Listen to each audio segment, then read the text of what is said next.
sound weird. You sound weird to yourself? Hmm. Nobody likes their own voice. Is that what it is? It's real strange. Yeah, yeah. You get used to it, though. You get used to it. Jeremiah. Is it Raber? Yes, sir. Okay. I'm always like second guessing myself whenever I say people's names. I want to make sure I say it correctly. Yeah. Yeah, man. Thanks for doing this, dude. No problem. Yeah, man. It's been real cool to like check out the products. Like you're a fucking certified inventor, bro. I know it's weird. Like how did you get into that? Like what takes you down that path of invention? I think everybody has a little creativity in them. Yeah. And I think it was like 2005, 2006. I was working out all the time at this gym in Kings Highway, or no, excuse me, Hampton Avenue, St. Louis Fitness Club. Okay. And there was this guy, Steve Caviton, and real cool guy. I loved chatting with him, but he had a really hot daughter, and but he was an inventor. Oh. So there was like dual purposes for hanging out and talking to him. Yeah. Because I liked his daughter, and And he's inventing stuff. yeah, and so it's kind of like I've used this analogy before, the Roger Bannister 4-minute mile. You know, like after he did it, like other people saw him do it, and so they thought they could. So I kind of like I knew someone now. Right. That, So now it's in the realm of possibility. right. Yeah. There's a great book about that. I think it was The Rise of Superman by Stephen Kotler. That's good. Yeah, it's a Yeah. great book, right? Yeah, he his whole Lyme disease struggle is kind of crazy. Who, Kotler? Yeah. Yeah, I think was he on Rogan? Did Stephen Kotler go on Mhm. Rogan and he talked Yeah. about that pretty extensively on there? Yep. Lyme disease will fuck you up, bro. Yeah. One of the toughest dudes I know in high school. I'm not gonna give his name out there, but this dude just someone you wouldn't mess with. Like Yeah. it's hobbled him. He's good like 2-3 hours a day now. Wow. That's one of those things that have just it's like it's not like a deep fear, but it's always in the back of my mind of where it's like it doesn't matter what you do if you get bit by like the wrong bug. Yeah. It can completely Yeah. just destroy you. Like Yeah. that Lone Star tick Yeah. where like the alpha can't eat gal, meat. yeah, you can't eat red meat. Yeah, that's fucked up. Dude. That I like would- steak. I fucking love it, dude. I eat so much beef. Right. Oh, dude, that would fucking suck. But yeah, dude. Once things are back, like once you meet somebody and like they're doing it, and then all of a sudden it's in the realm of Yeah. possibility for you. Like, Yeah. that's a game changer. Yeah, I mean, I think the world is full of everybody's like, you come up with an idea and they're like, oh, if it was so good, it would already be done. Or there's, Yeah. like there's so many naysayers. So like to start surrounding yourself with the people that Yeah. are doing it, are positive, and that's kind of where it all started. And it didn't start with Nutshellz. I was tinkering with other shit, and then I don't know, it's just been a amazing learning process. Yeah. Like if you would have told me back then it's going to cost me this much money and take me this much time, I probably never would have started. But Yeah. I just started throwing money and stuff at Nutshellz, and I am where I am today. And it's not something that I can retire from my day job yet. But I think one day in the future, I'm Yeah. going to be able to build this thing into something that'll be a retirement for me. Yeah, you're taking the steps. Yeah. So what all goes into creating and inventing a product? Well, now that I'm further along in the process and understand it, you kind of got to analyze what's the market for it first to make it like real. Like, Yeah. because you can have an idea that you think is good, but if you're going to spend $100,000 to make it and you're going to be able to sell $10 of it, like, it doesn't make any sense. There has to be a market. So you have to go through market research. Well, I did it myself. I never hired anybody. Okay. Everything I did is myself. It's got to make sense in the long run. Yeah. And, everybody's biased about their own product and thinks that Yeah. it's the best thing. It's So your baby. your small circle of friends get information from them. What do they think? And hopefully they're not the negative ones that I was talking about. In the Yeah. beginning, Yeah, but they'll give you like an honest like feedback. Yeah. I think if you're honest with yourself, and a lot of times at the beginning of becoming an inventor, or in my case, like you might be clouded and think it's great and throw a bunch of money into something and end up losing your ass and all that. Dude, like, so let's just say there, you do the research, there is a market. Like, how do you go about creating like a prototype, or like, what was your process? So, I hired a bunch, you hear that term, hire people that are smarter than you. And so like, I just hired engineers and like different, product manufacturers or, engineers to start tinkering with it. And a lot of times they screw you out of your money and Yeah. do a little bit of work for a lot of money. And that happened to me like 3 or 4 times. I fired some people and hired some more, and slowly got to where I wanted to do, the product that I wanted to make. The whole process is kind of weird. Like I saw Matt Hughes.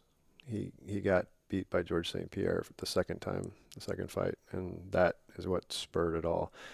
Like he kicked Matt a couple times with an inside leg kick, and it slid up. Slid up and rode up. I remember that fight. And it dropped him a couple times, and Matt was like my favorite fighter. So sorry. You're good. I was leaving the bar that night, and had a few drinks in me, and I was just pissed that he lost that way. Yeah.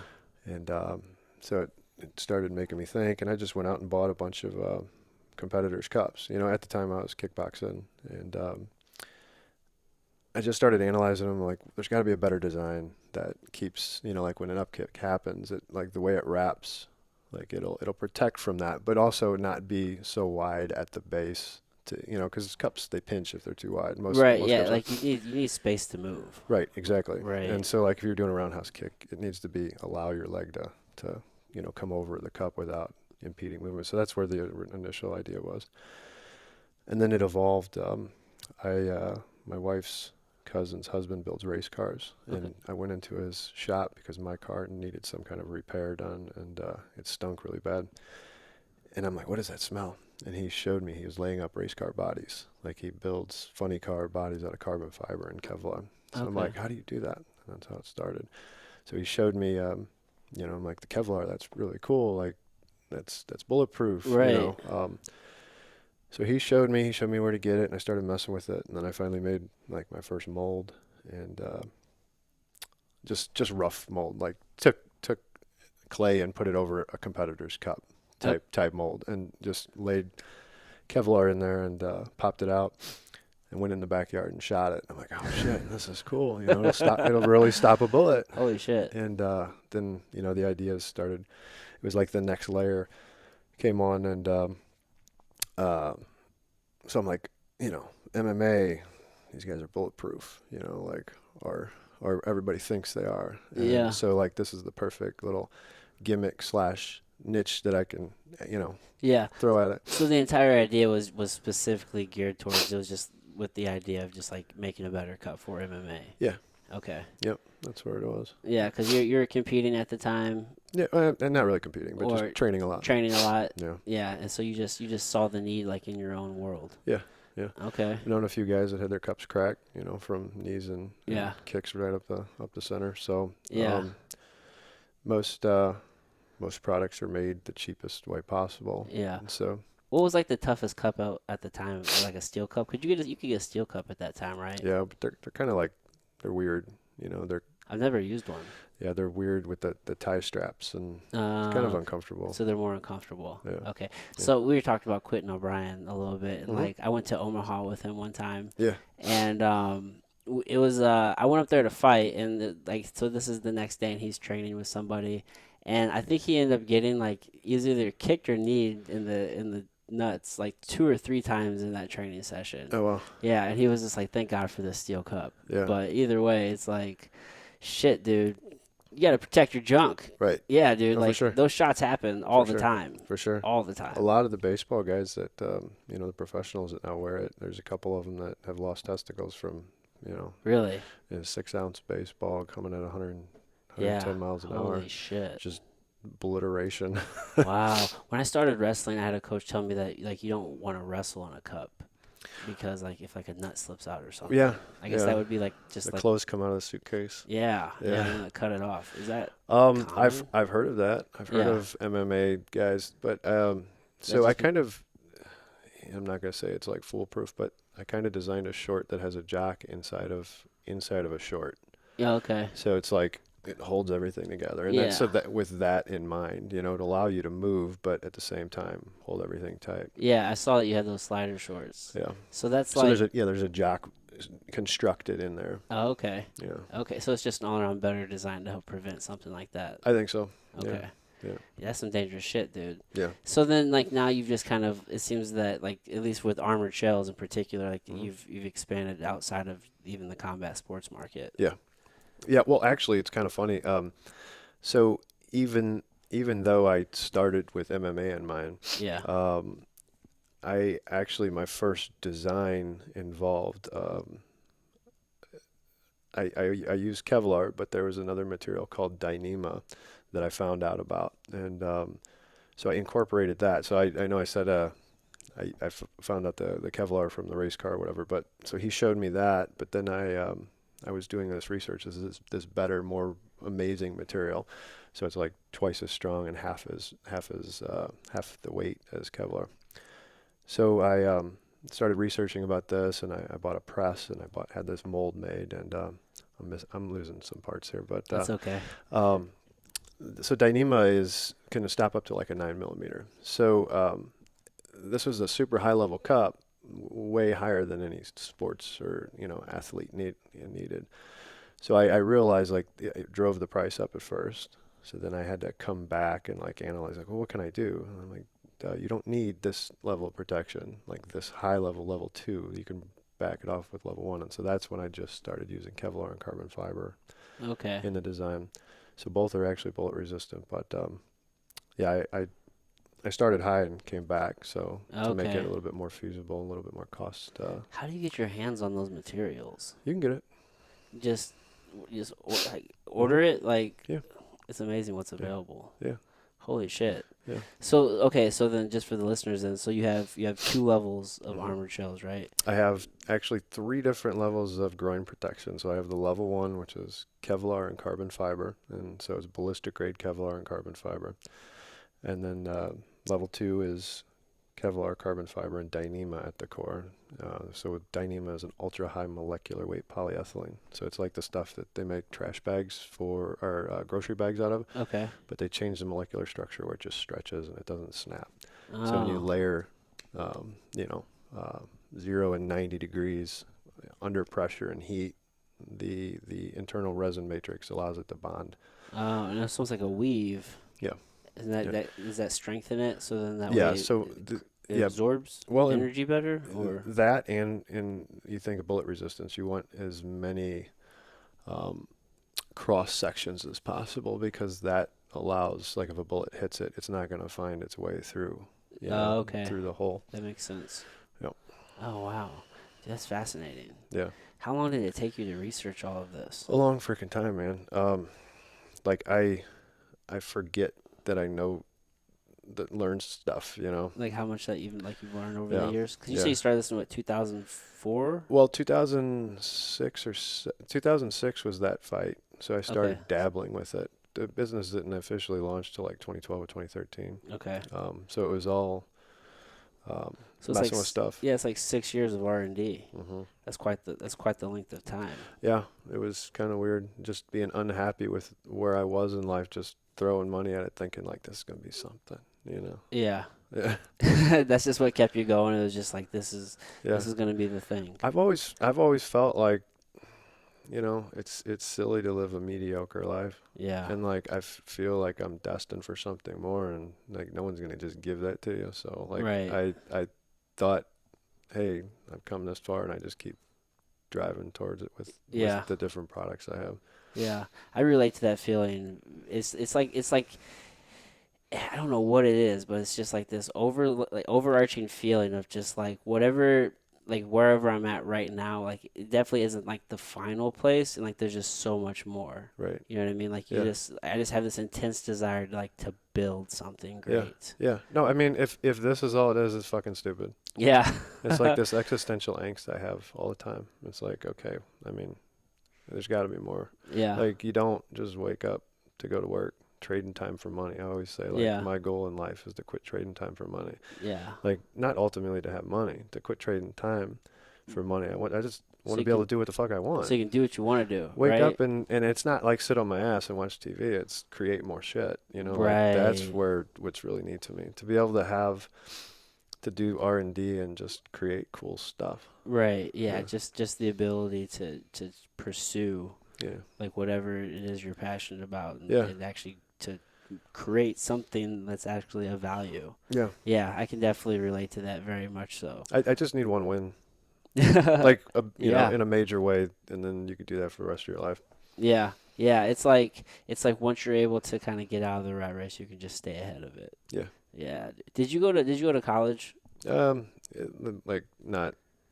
I took some classes here Yeah. and there, you know, So you're very much just like self-educated. autodidact. Yeah, because we mentioned like you love podcasting, right? Yep. Because there's a conversation for anything you have interest in. Man, I've evolved so much as a human being just listening to podcasts. Really, like, you know, Yeah. like I grew up with a circle of friends, and you know, there's plenty of good ones in that circle of friends. But you know, listening to the folks on these podcasts, it's just like opened my mind, and like Yeah. I just don't think in this one-dimensional way now. You know, it's Yeah. like you can't really label me either. Like I have so many different things and inputs coming in. It's like Yeah. I'm just You're like a complex human who's Yeah. always evolving, right? Yeah, Like, man. dude. Yeah, dude.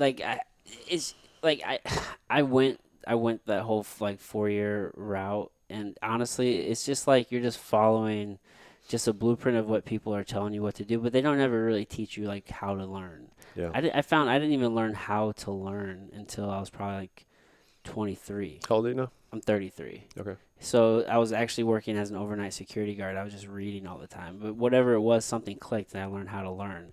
And like there weren't really even podcasts at that time. And I remember whenever I did discover podcasts, I'm like, holy shit, there's just all this knowledge and like just all of these people who are just giving you all these different perspectives. And Right. it was just a major shift. Yeah. Yeah, that's Yeah. definitely one of the things that really drove me like towards doing something like this. Yeah. Yeah, dude, it's just amazing what you can do whenever you just put in the work. Yeah, and I wouldn't discredit, you know, your 4 year, because I think like the cups that I make, they're composites. I think life is a composite of things. Yeah, And I think it adds to it. yeah, like you know, you go to school and you're like, this class doesn't mean shit. I'm never going to use it, but you don't even realize, you know, 10 years from now, that thing changed the way you think about maybe a little bit, and then you took another couple classes that you couldn't have taken without that one. And eventually, certain situations in life, like those things, are Yeah. gonna, you know. I've definitely had that thought of where there's certain classes where I'm like, there's definitely some value in that. I guess my only point is that there's so many other ways to learn other than just that traditional model. For sure. You know what I'm I saying? mean, you could get on the internet now and learn almost anything if you're disciplined enough to, you know. I Yeah. think that structure is what a lot of people hunger for in school, like Yeah. being told what to do. But if you have the ambition, Yeah. it's there for you. Oh, it really is. Yep. Yeah, there's definitely a way to like make it happen, dude. Mm-hmm. Holy shit, man. So now you're doing the Dr. Is it Dr. Dead Grip? Dr. Dead Right. Dead Right. I'm sorry, I didn't mean to fuck that up. No, you're fine. Dr. Dead Right. No, so Like that's fucking.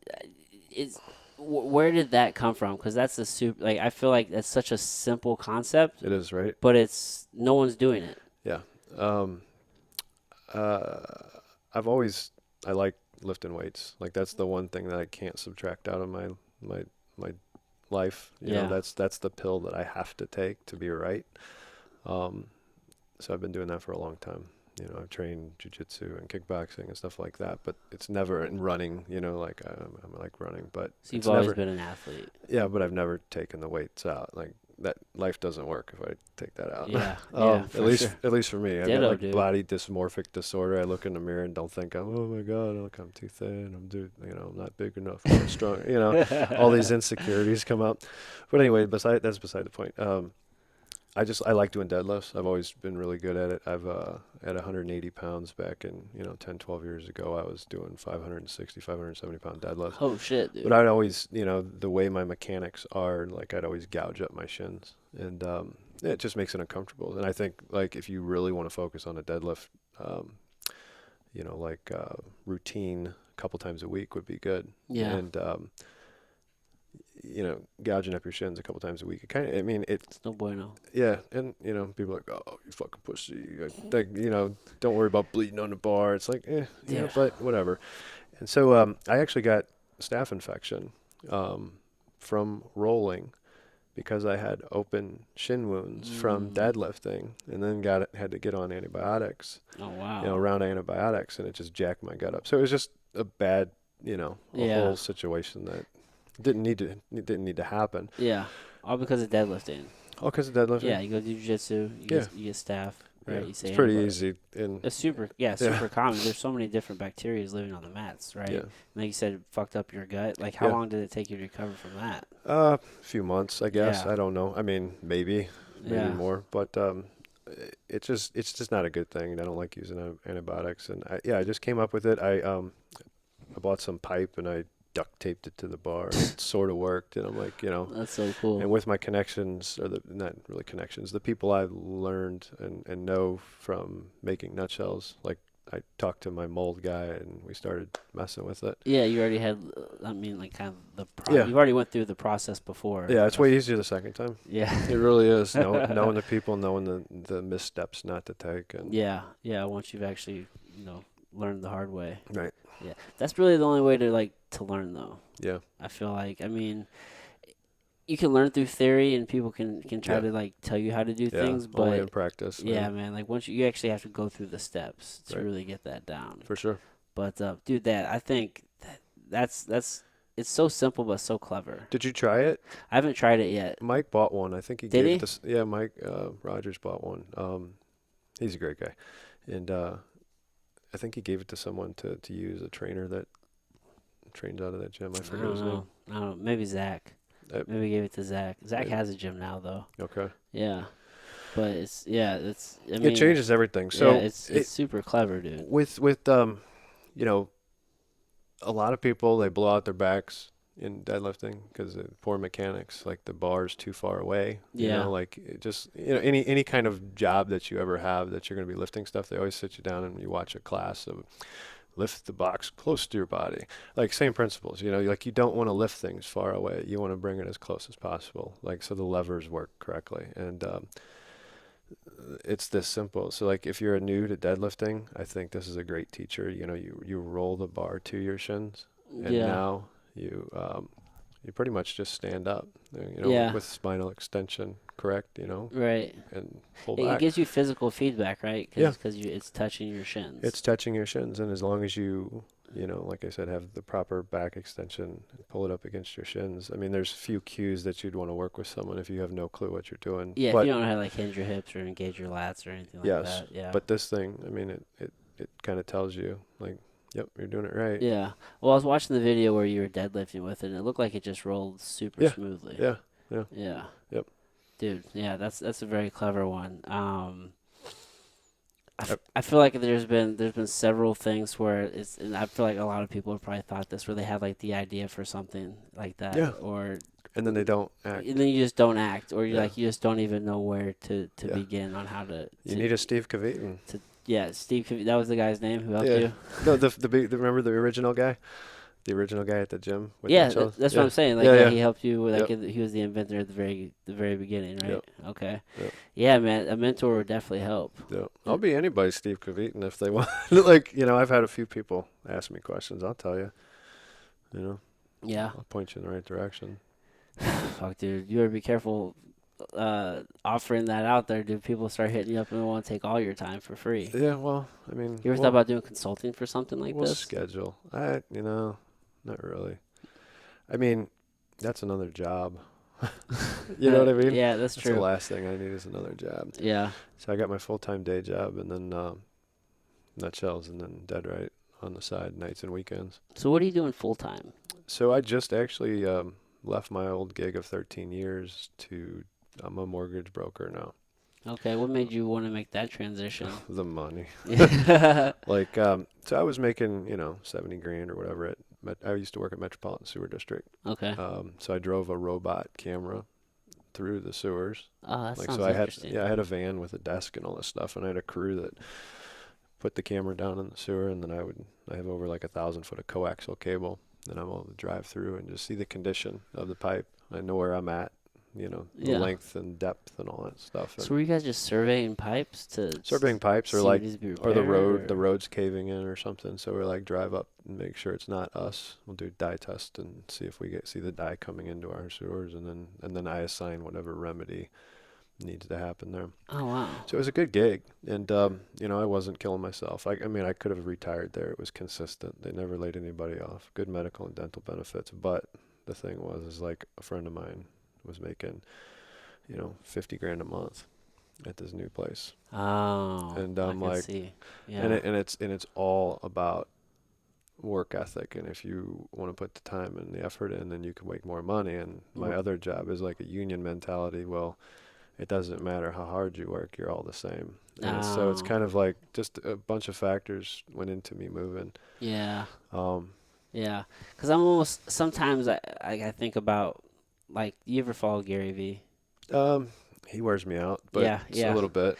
Just one of the things that he said, I don't know how long ago I heard it was like when you're an entrepreneur, like one of the best things you could do is like get a job that pays you the most, and you just have to do the least amount of work. Which that's always kind of been like I'm like, all right, well, if you said you were there for 13 years. I'm like, damn, well, it was paying pretty well. Like you had it figured out. Like that it, would it make was. it easier to pursue the other thing. Well, so that's where I was torn, and I was back and forth. So leaving a consistent thing, who knows what the housing market's going to do? This is this new thing. I have to pass the NMLS test to deal. So what if I can't pass that? Which I did Right, you just recently. passed that, right? Congratulations. Thank you. I just passed that, but that was a super hard freaking test. Probably the hardest test I've ever taken.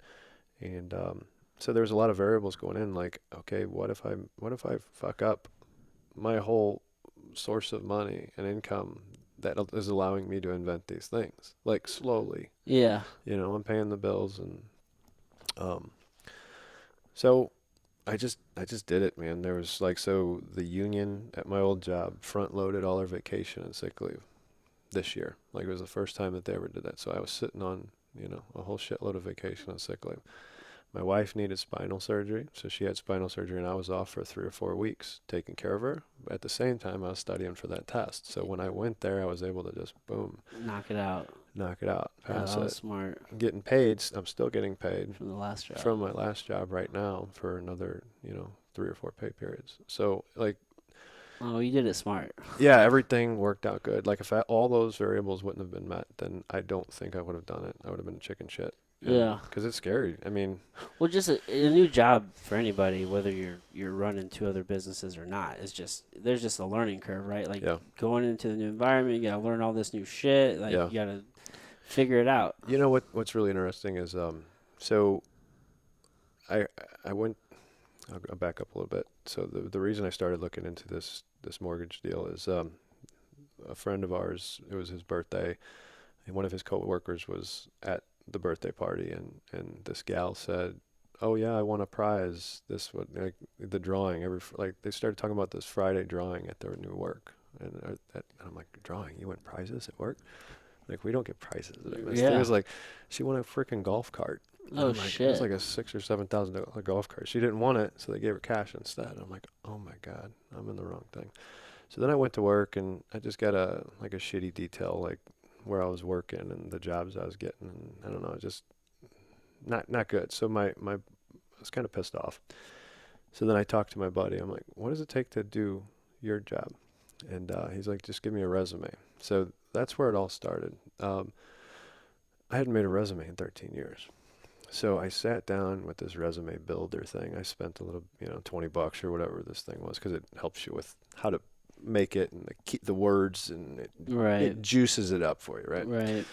And I started putting down like all this stuff from Nutshellz and all this stuff from Dead Right, and like all the stuff that I've learned, and it was making me look way smarter than I was with all the words. It was um, like, it literally was injecting steroids into my into my freaking resume.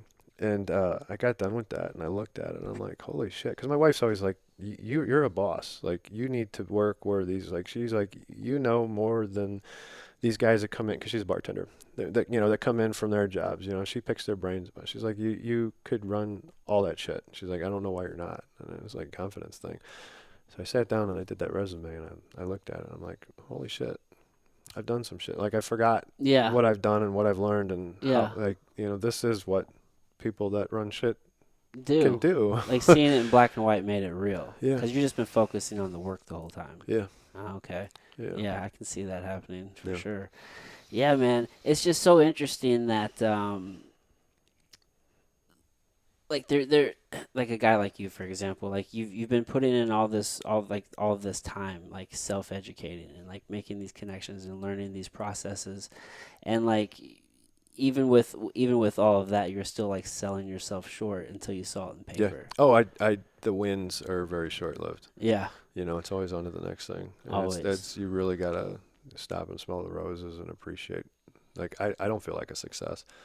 Like Yeah. constantly looking around me. Like envy is no, is it the green monster? The envy is the thief of joy or something like Yeah, that. Like if it you look is. It's around at the other thief of people joy. and you're comparing, your level of success to theirs. But yeah, I mean, when I sit down, I've done a lot. I've created some things. I've got like 3 or 4 patents and trademarks, and been on some TV shows and some cool stuff. A lot of influential people use my product in the sport world.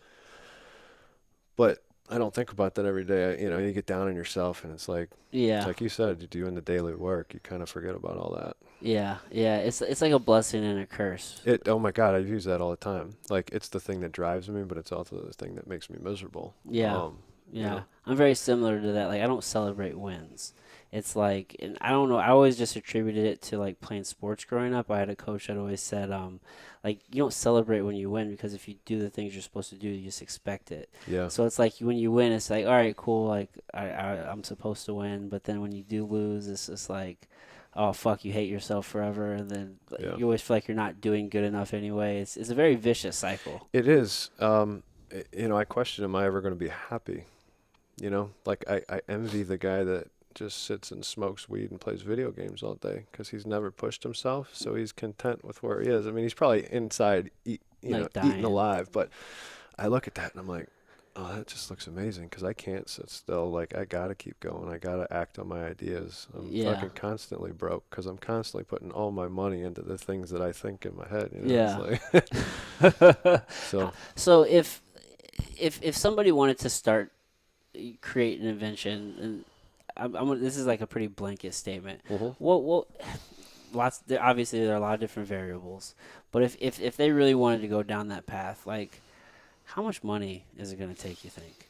To Yeah, it get just depends on a what kind of idea. prototype? So, and again, a lot of times you can go to the hardware store and just walk around Home Depot or Lowe's, and depending on what kind of idea it is, and Yeah. kind of piece some shit together. Right. For me, like it's like layers. Once I get one prototype done, that allows me to see the next dimension of where it could be. Right. Like I'm not. A lot of times I don't see it from the beginning to the end. Like I create the first iteration, and then it allows me to like further. Like I forget about that, and now I'm evolving the rest of it. Like okay, this works. Now I'm adding to it until it becomes Right. the full deal. Like Okay. I don't sit down and know exactly from the beginning to the end what exactly everything's going to be. You kind of got to like test things. Right, right. Like you start with like this very basic model, which was like maybe the original idea, and then you just start refining from there and adding Yeah. to it and Yeah. improving it until you finally get to that final place. Yeah, so like let's just say like Dead Right, when I said, oh, I just went out and bought some pipe and I cut it and I taped it to the thing. And like, yep, it rolls. Yeah, but it'd be nice to have some cushion. So then I bought some foam and then I taped the foam to it. And yeah, but I like them wider. I want them a little bit wider. But they don't stay still. Like they go to the left or the right. Okay, so I need to figure out how to, keep it from moving left and right. And so it's just a process Yeah. of like thinking all the things that could go wrong and then trying to solve that. Yeah. Solve the problems as you go. Hmm. Okay. Kind of like an engineering first principle type way of looking at things. Like, solve that, and then move on to the next thing. Right. Yeah. And then you have the big picture eventually. Just one problem at a time. Mm-hmm. Damn, dude. Damn. Have you ever like you are like I'm sitting here talking to you, and you're obviously like a very intelligent guy, and like it seems like you approach things like systematically. Have you always been that way? Like you weren't like did you grow up like were you a good student? No, You weren't really. I was into a shithead. And if I wouldn't have, like yeah, I'm surprised I didn't go to fucking prison. I was a bad kid, always getting into shit, getting into fights, robbing, cheating, stealing. You know. I went to Catholic high school too, so it's like I'm not the stereotypical. I mean, maybe I am. I don't know. I'm not Catholic, but anyway. That's fun. And you're from St. Louis area, right? Yeah. Yeah. So it's just like so you grew up just a fucking rowdy ass kid. Yeah. No good. You know.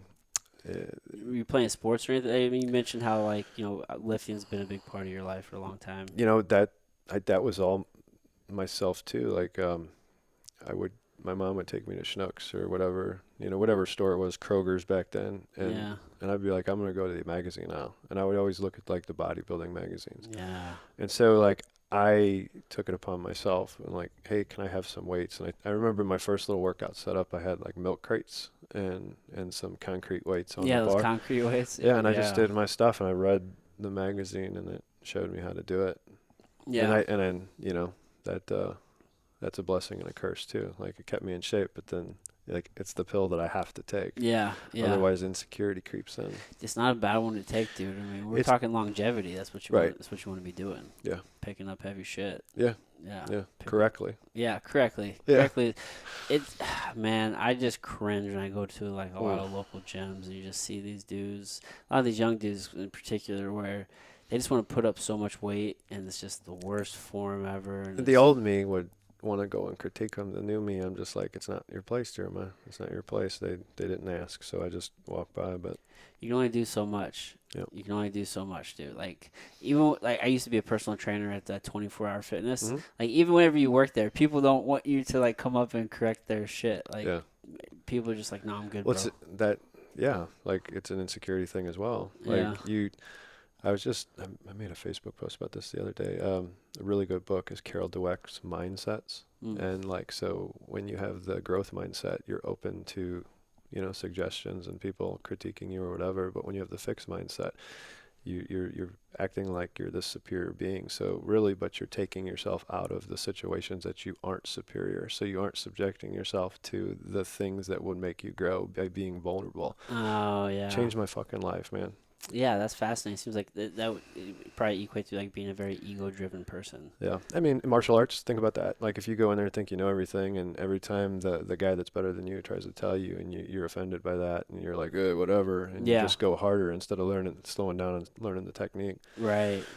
Yeah. Well, you get fucked up real quick. There's like immediate feedback. Yeah. Yeah. It's easy to avoid that stuff in life and not get the feedback. Yeah. And then just live in this delusion. Perception is reality, man. Yeah. It's so crazy. Yeah. But yeah, man, just terrible form in the gym. Tons and tons of people like getting injured. Yeah. Did you ever like compete in powerlifting or anything like that?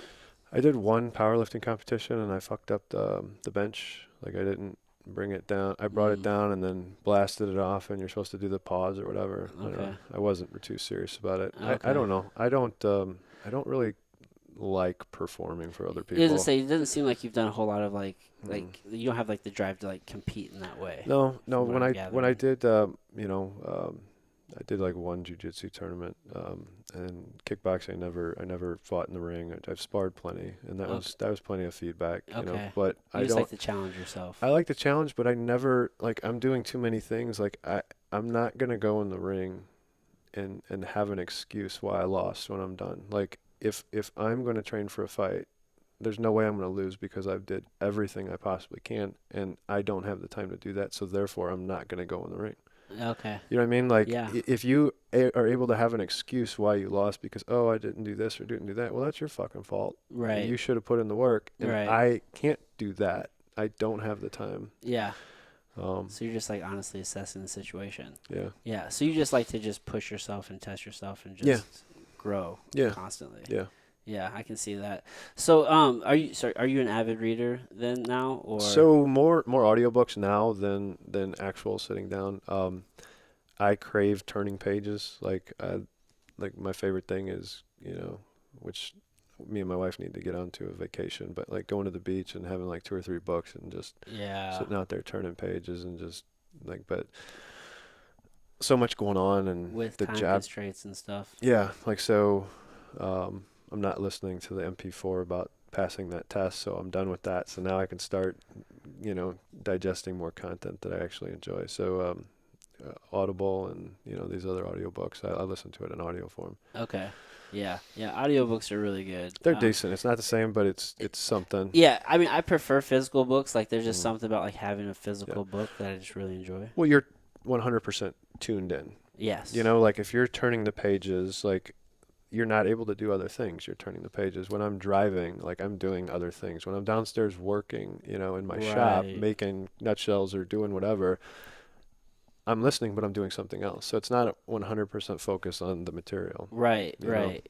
And there's something about like when you're reading the words, like you're creating images in your mind. So there's like this other process that's also Yeah. going on, which I think will help. Like it helps you encode and learn. Yeah. So at least for me, I get a bigger benefit out of that. But I do enjoy audiobooks. I'm listening to a book right now called "Black Rednecks, White Liberals" Really? by Thomas Sewell. Oh yeah, Thomas Sowell. Yeah, Yeah, he's pretty.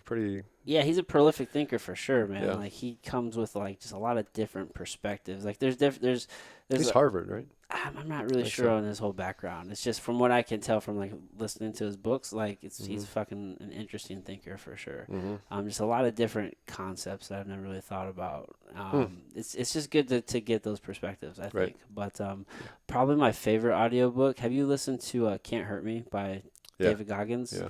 Like, man, if there's an audiobook, like that's probably the best one in my opinion. Yeah. It's him and that Yeah, Jesse Jesse Itzler or Itzler. whatever. Right. Yeah, it was pretty good. I was listening to that when I had a goal of training to run. I wanted to qualify for the Boston Marathon. Okay. So you gotta get a 3:10 in a regular marathon to qualify for it. I didn't want to just you can get and go run the Boston Marathon, but I actually wanted to qualify, Right. like not by a charity thing or whatever. So I had a few audiobooks, and that was one of them that kept me pretty motivated. Yeah, yeah. I Yeah. like the conversations that David Yeah. and Jesse had after each chapter, which is kind of Yeah. why from an audiobook perspective, it's just super unique. He's a character, man. Yeah, yeah. Do you have like any other guys that, or do you have people that you kind of turn to for like motivation or inspiration or knowledge or like anything No, like I mean, that? from the beginning, like when I first started Nutshellz, it was like Tony Robbins or whatever. Like I would just go on YouTube and type in motivation and just go through whatever. Yeah. You said Gary V. Gary V was okay, but he exhausts me. Half the time I don't even know what the hell he's saying. Like he's like almost psychotic with, He's like, very neurotic. yeah, for sure. Yeah. Like I'm like that didn't even make any sense to me. I wonder if anybody around me understood what he was just saying. Dude, one time he said you should put out like 20 pieces of content a day. I'm just like, what the fuck, dude? Like that's just too much. Who can do that? Who has time for that? Yeah. Yeah. Yeah. No, I mean You just kind of just gather it from. yeah, whatever, wherever, yeah, yeah. whatever little morsel is laid in front of me. Like I don't listen to too much just like motivation stuff. No, I listen to a lot of Joe Rogan. Listen to a lot of Yeah. who's the other podcast? Well, it doesn't have to be motivation or anything. Just like any sources of. Yeah, I mean Joe Rogan's my go-to. Yeah. Like he's a cool dude. Hold on a second. Yeah. It's I would say he's my number one, and then Tim Ferriss. Tim Ferriss. Tim Ferriss is fucking amazing. Like Yeah. super smart. Yeah. Yeah. Like one of the best question askers I've ever heard. Yeah, his style of interview is very unique. I like the contrast of him and Rogan because like my style is kind of a little bit more like Rogan's like very conversational, but like Tim is he's very methodical in the way in which Yeah. he asks things. Yeah, I would be more intimidated to go on the Tim Ferriss podcast than Joe Rogan. You think so? Oh, for sure. Just because like the brain of Tim Ferriss, like I feel like I am not worthy. Joe, I think I could bullshit. And like he's a comedian. Like he's around all sorts of people. Yeah. Another one, Rich Roll. You ever heard of him? Rich Roll. Yeah, Mm-hmm. yeah, that's a good one too. But I mean, tons of them.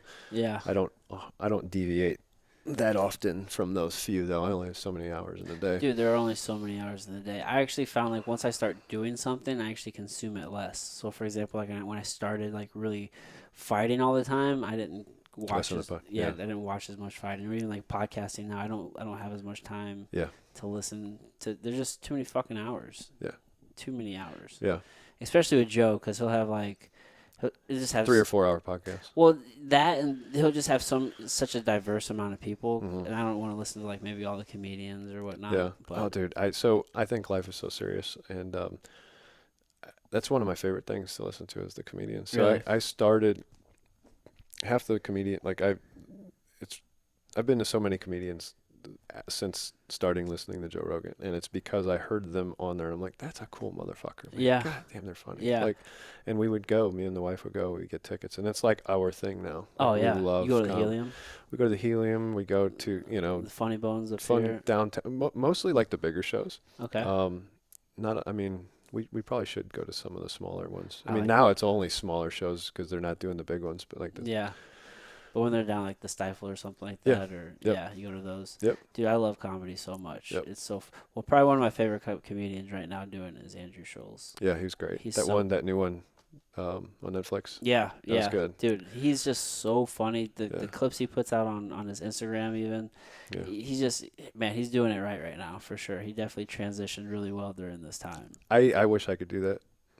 Do comedy? Yeah, that'd be a cool gig. Yeah, it'd be fun. I feel like I feel like I'm funny, but I'm not that funny. But yeah, no. And like he says, it takes a long time to get good, and I don't know if I'd be able to hang in that long. You just gotta be willing to suck. Yeah, and that's horrible. It sucks. It sucks to suck. Yeah, it's horrible. You always suck in the beginning, dude. Yeah. But yeah, I like listening to comedians in the sense of like a lot of them have very like diverse backgrounds Mhm. and they have very like unique perspectives. Mm-hmm. But like whenever I'm listening to Rogan, I'm usually like all right, well who's I try to listen to like the smartest people he has on there Yeah. as of late, just if I'm like cherry picking. Mm-hmm. But yeah, tons of good guests on there, dude. Yeah. That's definitely been a big inspiration for like this show. Whenever people will ask me like, who do you sit down with, or like what type of people do you talk to? I'm just like, I just try to talk to interesting people, like who's actually doing something. Right.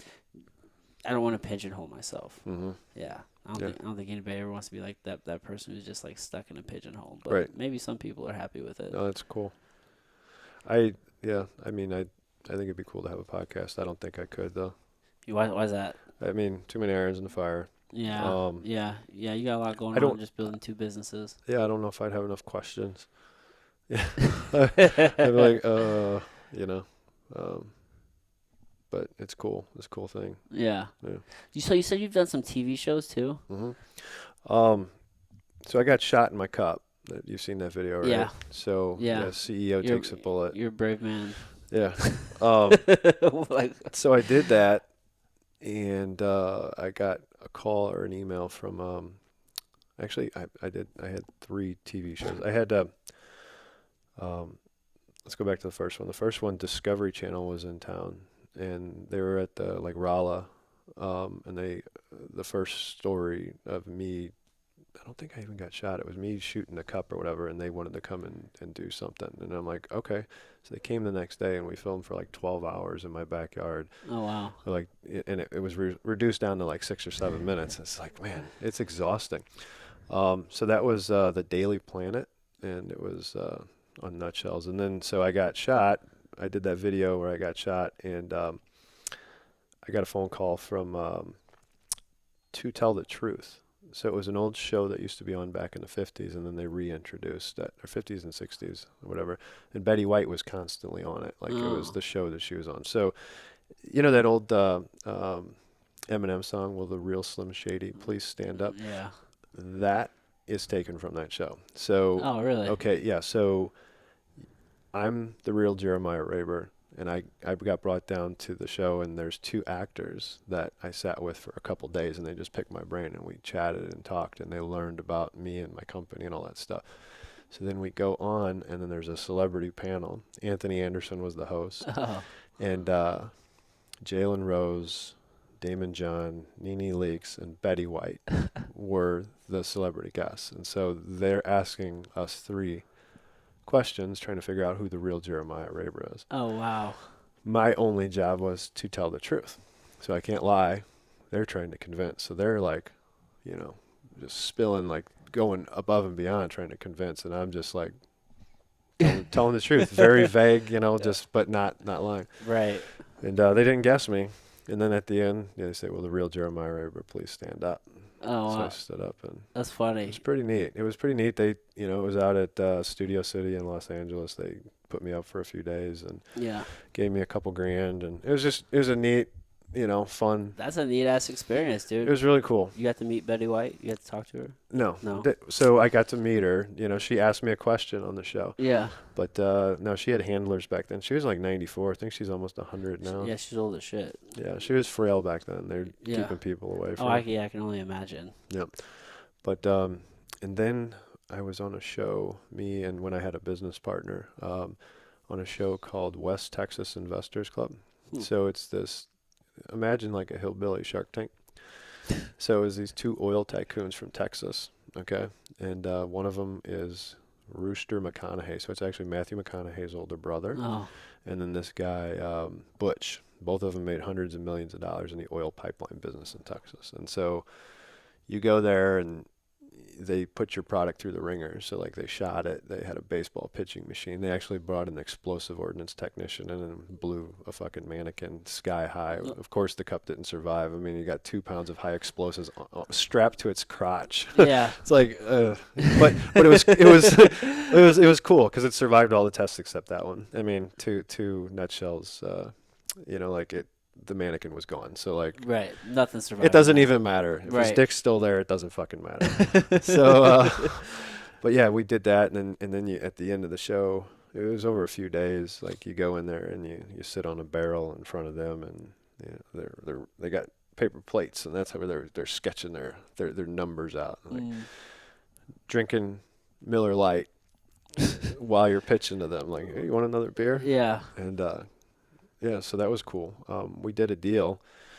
We were at a point that we just wanted money, like just a little bit of an injection of money so we can get to the next scale. And then you're locked in with those investors that have an interest in growing your company. So we did Right. a handshake deal. It was like 125 grand I was going to give away 30% of my company, which is a lot, Yeah, but it was like, you know what? Like, this is what we got to do. Do what you gotta do. And so we did it, and they were supposed to get re-upped for the next season, and they ended up not.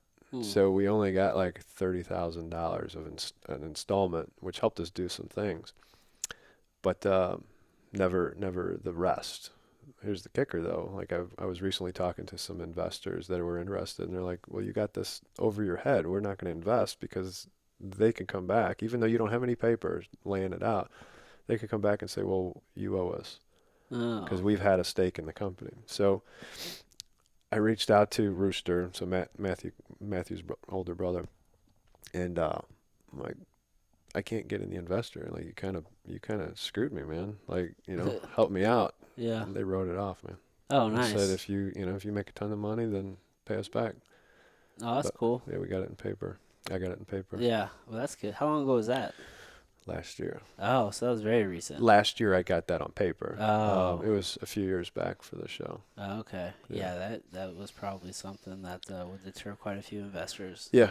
Yeah, Yeah. it's like this unknown entity who could just come back Yeah. in out of nowhere. Yeah. And even if the new investor that put money in and we built it, like, it's still, we could win, but it's a court battle that you have to fuck with, and Right. no one wants to do that. Yeah. Have you thought about going on like the actual Shark Tank?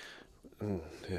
Is that even appealing to you? So the whole reason I got a business partner in the first place is because I got accepted to Shark Tank. So I put in my packet. I got a phone call. I remember it was right over by St. John's High School in the city. Like, I was working at MSD. I was on this side street, and I got a fucking phone call saying, "Hey, Jeremiah, and this is Sarah Knight from Shark Tank." And I'm like, yeah, how fucking pumped were you? yeah, dude? I was so pumped. And I'm like, I'm the inventor guy. I've learned that part of the business, but I wasn't the business guy yet. Oh, So yeah. and I knew a guy and he was an honest dude that I trusted.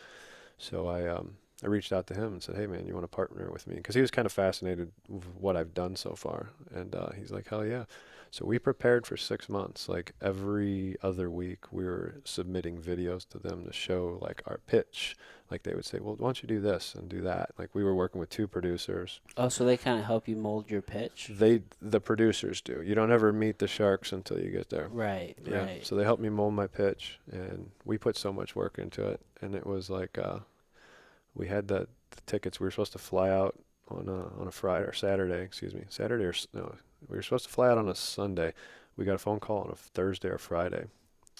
It was a group call between me and my business partner Matt, and then the producers, and they said we're gonna have to cut you. Oh fuck. Because everybody, like, we usually have alternates, and you guys are the alternate, and usually people wash out, but no one washed out, so Oh wow. you guys got dropped. Yeah. So like that was my break, but I think it was for good, because I wasn't ready to be a super success yet.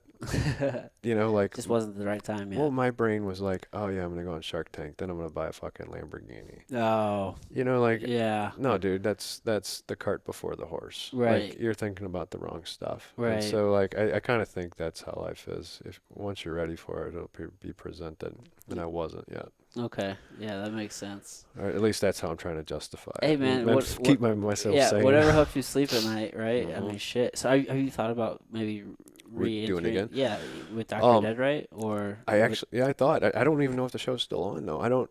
I don't know either, to be honest with you. I think it is, but I don't know. Yeah, to be I don't honest. even know if anybody watches TV anymore. Dude, I listen. Whatever. Like regular TV. What network is that on? Like CBS or ABC or some shit? Listen, anytime I'm in a hotel, I'm watching fucking Shark Tank. Shark Tank's cool. Dude, it's my shit. Yeah.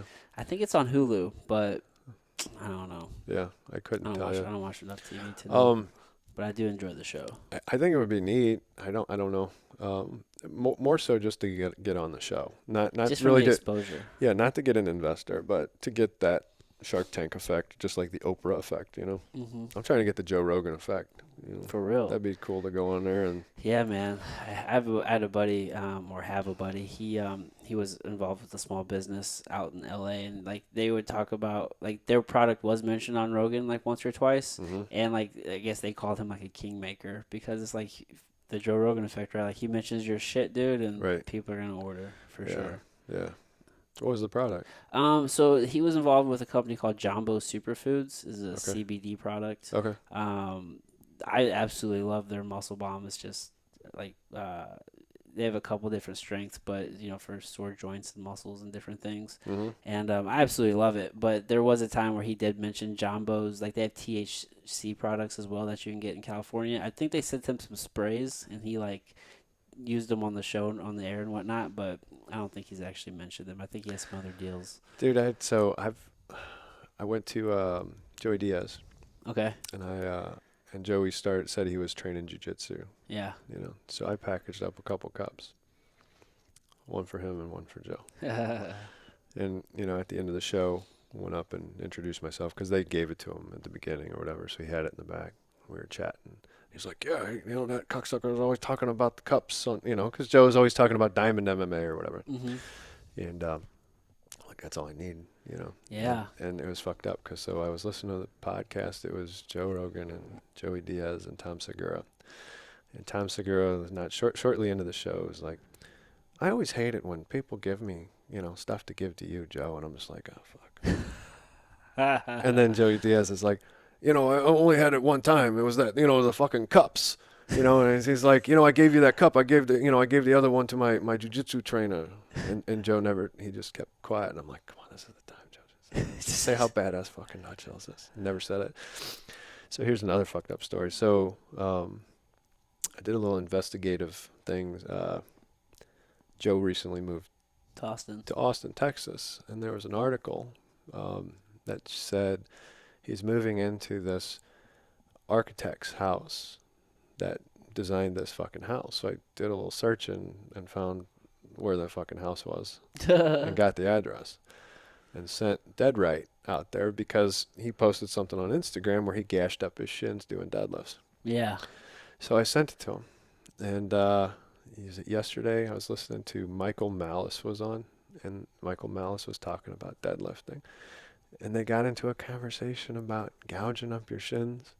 And I was like, come on. Yeah. Come on. Maybe it hasn't opened it yet. Never, it's been a few months. I mean, maybe he didn't even get it. Maybe he gets so much shit that he just threw it out. But I'm sure he gets a ton of fucking mail. yeah. But, you know, like he always talks about, I love, you know, the handmade, American-made stuff, you know, creative people. It's like, come on, dude, give me a shot. Yeah, it's like, how do we got to get this in? Give me a shot. Get This into isn't his hands. huge factory made. This is a little guy. Yeah, that's truly like American-made, small business, Right. handcrafted, like Yeah, all the shit that he says he likes. Dude, that'd be a game changer, bro. it would. Yeah, it'll happen. It'll Yeah. definitely happen. I feel like he's an accessible guy. Mm-hmm. Or maybe that's just a part of his image. He seems more accessible than he is. You know, we went to, so I went to one of his comedy shows. It was Andrew Santino was the opener, fucking hilarious. And then Joe Rogan came out. And it kind of changed the way I looked at him for a second. He came out and there was a guy. Trying to give him something? I was there. You were there, and he cussed him out, dude. He's like, sit the fuck down. All Yeah. these people paid for fuck you. Like, fuck them, right? And I'm just like, He's like, no, bitch. Sit the fuck down. 30 minutes, because in my head, I was thinking, I'm that guy. I'm that guy that brought something to him, you know, at a show. And then, like, I idolize you, or I look up to you like you're the shit. And I spent $200 for me and, you know, to go. And then you cuss him out. Like, I put myself in that guy's shoe. And seriously, for 30 minutes, I didn't laugh into Joe's set. And finally, I fucking let go. And, like, I let the last part of the show, like, you know, influence me and laugh a little bit. But at first, I was so traumatized by the way Joe just treated that dude. Like, it was, like, completely opposite of who I thought he was. Yeah. So, I don't know. You never know who, you know, your heroes are really who. Don't meet your heroes. They're just humans. I don't think he was mean to that guy in that situation, to be honest with you, though. Really? In my opinion. Well, just I try to put myself in the place of somebody who's like, all right, I'm a comedian. Like, this is a big ass venue. I have all these people here to see me. Like, or even if it's a small venue, it's just the helium or something. Like, I'm trying to put on a show, and you're interrupting my show right now. Well, and how many and also, if you scale that, how many fucking cities or how many shows do you do, and then somebody does that to you? Eventually, it's gonna get fucking annoying. Yeah. Well, I mean, but Joe, you wouldn't be Joe if it wasn't for those people that, you know, tuned in and paid money to go to your shit. So I don't know. Maybe it's because you called him a bitch. It wasn't nice words. No, it was not a nice way to. But it wasn't the mean tone. It seemed like it was a kid too. It was probably a guy who's like 20 or something like that, 20 or 25. What it seemed like, what I could tell. Yeah. But I could see how that could rub you the wrong way, though. Yeah. I get both perspectives. I mean, I didn't stop listening to him. But I get both perspectives, though. Yeah. Because it's like, dude, this is my fucking shot. When else am I going to have the opportunity to try to talk to this person? Yeah. Or hand him something? Yeah. It's like, fuck, man, you got to take it. Yeah. Yeah, I totally get that. Yeah.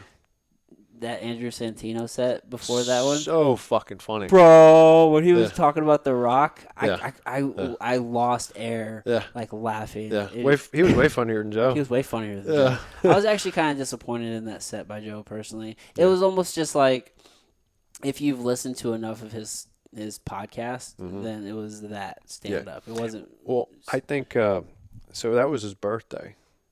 Yeah. That night was his birthday. Yep. And he came out and we were up here, but I could see, like, he could barely fucking keep his eyes open. He was so fucking high. Was he fucked up? He was so fucking high. And I'm like, that probably detracted a little bit. You know what I mean? Yeah. And it was also like, towards the end of his tour after he had already dropped the special. Mm-hmm. And so I just feel like it was like the perfect storm for like not a very good show. I was actually mad at myself because... For what? For paying for the tickets and the show. I hate that. Well, because I went to that show, and whenever I was in LA, I didn't go to it was like Joe Rogan and Friends, and it was just like all these fucking headliners, and I could have spent $20. And I was like, man, like for whatever reason, I just didn't go while I was there. I was like, I'll come next time I'm out here, and then that was never a thing ever again. Like, you can never go to the comedy show and experience that ever again because. Well, He's gonna be doing that in Austin. Yeah, I think he's gonna open up a keeps comedy show in Austin, but yeah like that time in yeah. L.A. with all those headliners Me for and the wife $20. yeah me and the wife were talking about how it'd be cool to fly out there and go to the comedy store or whatever. In I mean, and Austin again, or in no, the L.A. comedy In store in L.A. LA. Yeah, Like I never knew anything about comedy until I started listening to it. So that's another thing. Like that's how podcasts have changed my life. Like it's opened my eyes to so many yeah. things. It'd be cool to go out there, like to travel to go see all these just fucking Dude, yeah. killers. All these people, if they came here to St. Louis, Mhm. like alone, you're gonna be probably paying 30, Oh yeah, 35, $40 for no a show. shit. That's just for the processing. Yeah, Like it's through fucking Metro Tix is $30. Yeah, Yeah, dude, but you could spend $20 and see all of them. Yeah. Probably for like a 15-minute set, but like it'd be cool because like that's all the new material typically. Right. Like they're working shit out. Yeah. It would have been cool. I'm kind of mad at myself for not taking advantage of that experience. So yeah, I'm all about experiences, man. Like We- experiences yeah. over shit for sure. for sure. Yeah, Yeah, man. Experience over things. yeah, Yep, I've changed into that too, man. The older I get. yeah, yeah. You just learn what's really matter, like what matters, Right. for sure, dude. But Right. have you ever thought about living anywhere else other than here? You mean like Missouri or? Yeah, other than Missouri. And you know, I thought about it just now because we're talking about Rogan and Austin, and I always tell people like, if I didn't have kids, like I'm separated from their mom, we're divorced, so like I split time. Mhm. If my kids weren't here, Mhm. and like if I didn't have kids, I'd live in Austin, Texas. Yeah. I absolutely love that city. Before Rogan even moved there, like it's my favorite fucking city. I've never been there. I've heard it's cool. Yeah, I mean, I'm not tied to St. Louis. I don't. Yeah. I mean, family, yes, like you, but I'm open. I mean, it's a lot with everything I've got going to right. just up and move. Oh, but for sure. like if finances were not an issue, like, and I was up for some change, I'd be down for it. Yeah. I mean, maybe not even America, you know? Yeah. Like, fucking world's big. It's a big place. Yeah, it'd be really neat to just be able to travel all the time too, Yeah. you know? Until it wasn't. Yeah, I don't know, man. Stay a couple months in each little thing and just immerse yourself in the culture of. Yeah, yeah. Like- That's one of the things that Tim Ferriss talks about, of like or maybe because he talks about like traveling and vagabonding and shit, Yeah. and just kind of like being in the culture. Yeah. Have you read Vagabonding? Mm-mm. It's a pretty good book. It's just travel. Who's that? Who wrote Vagabonding? I think I have that. Maybe it's downstairs. I'll tell you here in a second. I'll have to get it for you and let you see it. But it's essentially just traveling very cheaply and Okay. kind of like. I think I've heard him reference that. Like Yeah. living amongst the people, and like it's like you go to a place for an extended period of time, and you know it's like you can get odd jobs to live there, and Right. yeah, just traveling very cheaply. It'll open your eyes. I mean, we're spoiled in America. You Yeah. know, we think it's all about us, and Yeah, you know, there's a whole big world out there. yeah, I have a story I tell. So my grandparents, my grandpa was a successful businessman, and I guess that might have had some influence on me, like, you know, seeing him succeed. yes. But he paid, like, I have some Danish blood in me, and so it was my grandma's side, and they paid for our whole family to go to Denmark for 2 years when I was like 8, 10 years old. Oh wow. And it was probably one of the most burned in memories in my head. I don't have a lot of memories of my childhood, but like I remember that trip. It was freaking cool, man. You say for 2 years you were there? No, 2 months. Oh. 2 weeks. 2 weeks. Yeah, Oh, I might have said that, but no, 2 weeks. 2 weeks. And yeah, it was just neat. Like it was just different. I wish I could do more of that. Yeah, they say that's the time to travel When you're young? Yeah, when you're young, because your brain is just such a sponge. Well, I think again, if you're like have the finances, but for me, like trying to do all these things, going to other places, like I'm constantly thinking about what I got going on back here. But if I had all that, you know, wrapped up and everything was Yeah, you're very mission taken care of, focused. yeah, like then I'd be more open to the experience of being in that culture and immersing myself. Like I think that'd be the goal, not to just go. Like my wife always wants to go on vacation, and I'm like, babe, like you can turn off. Like I can't. Like I'll be sitting in Mexico on the beach, like fucking worrying about these 10 different things that I like. If I do all my list, then we can go. Like I can't go with all these loose ends. It's just my brain doesn't. Yeah. It won't enjoy it. Yeah. There's just no point for you. Yep. Yeah, I can understand that. So what's on the horizons right now for you? Like where? Dude, I got this really cool thing. I can't tell you exactly. Okay. But I think I'm gonna introduce it under the Dead Right brand, because I actually, when I made Dead Right, it's Dead Right Strength and Fitness. Okay. Because I saw other possibilities. But I've got this thing, this exercise machine type thing that is the closest thing I've ever been in, like, to a fight. Oh wow. Okay, so you do this thing. So the other day I went downstairs. I'm like, I'm gonna do 20 sets of 20 seconds full intensity with 20 seconds rest. I did like 2 rounds of that, and I'm like, fuck that. I'm going to do 15 seconds. So I'm going to do 20 sets of 15 seconds with 15 seconds rest. I tried that. I'm like, nope. Finally, I got down to 10 seconds. I'm like, I'm going to do 20 sets of 10 seconds, but with 20 seconds rest. And I was barely able to do it. And I got done, and everything like that this thing touched, it was just pumped, and like I felt like I was going to vomit. And like, this is something. But I've got a prototype. I had a fabricator help me, and I gotta make some money at my new job. Yeah. Because it's kind of on pause, and I gotta spend some money with a patent attorney. But I got something that's really cool. Oh wow, that's cool. It's really cool. It's exciting stuff, man. Yeah. Keep growing that brand. Yeah. Nice, dude. So if people want to check you out, where should they go? ArmorNutshellz.com is the website for Nutshellz, and dead-right.com. I'm not really active on social media too much. I got a Facebook and but not much time. Yeah, you're too busy doing. Yep. Right on. Dude, well, Jeremiah, thank you so much for taking the time and doing this, man. This has been like a fun conversation. I got one. So my last name, Raber. Mm-hmm. So that's, my mom married Jim Raber. So, like, I don't know my real dad, but my real dad's last name is Meredith. Oh, really? Yeah. Dang, bro. We might be related. I don't know, man. Yeah. That's interesting. Yep. Yeah. Wow. Fuck, dude. We might have to Do you know any guys that Robert Meredith's?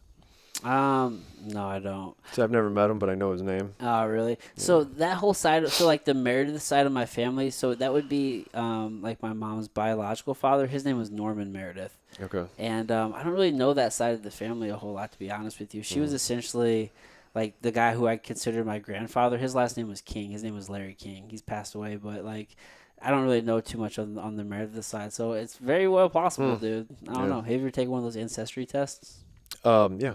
Oh, okay. So yeah, but I mean, it doesn't tell you who like who your dad is. No, but it can like tell you like cousins and different things sometimes. Or Have you done it? Mm-hmm. Yeah, I mean, I've done mine. It like I get updates, but dude, there's hundreds of thousands of second cousins and shit. And sometimes I wonder how accurate that really is too. Right. But yeah, I don't know. That's interesting, dude. My wife was like, you need to search him out. I don't know.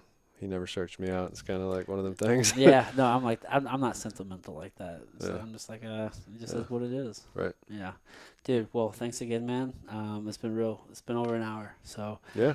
Dude, this has been a great conversation. Thank you so much. Yeah. Thanks for having me. All right, man. Until next time. Yep.